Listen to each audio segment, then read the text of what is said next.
সোনার মুদ্রা নিন, সেটা জলে ফেলে দিন, তারপর তুলে নিন, সেটা মাটিতে ফেলে দিন, আবার তুলে নিন, কাদায় ফেলে দিন, আবার তুলে নিয়ে হাতুড়ি দিয়ে তার উপর প্রহার করুন। তারপরেও সেই সোনার মুদ্রার মূল্য সেটাই থাকে যা আগে ছিল, তাই না? এটা হলো উদাহরণ সংসারের সেই প্রত্যেকটা জীবের জন্য, প্রত্যেকটা মানুষের জন্য। কখনো কখনো জীবনে সাফল্যের বদলে আমরা বিফলতা পাই। যতটা আশা করেছিলাম ততটা শ্রেষ্ঠ কর্ম করতে পারি না।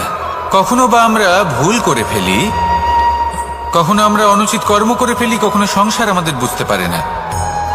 তার পরিণামস্বরূপ এই সংসার আমাদের নিন্দা করে, আমাদের উপেক্ষা করে, আমাদের বিষয়ে কটু কথা বলে, কখনো সামনাসামনি বা কখনো পেছনে। সংসার এমন একটা আচরণ করে যেন আমাদের সাথে কথা বলাটাই একটা বিশাল অপরাধ।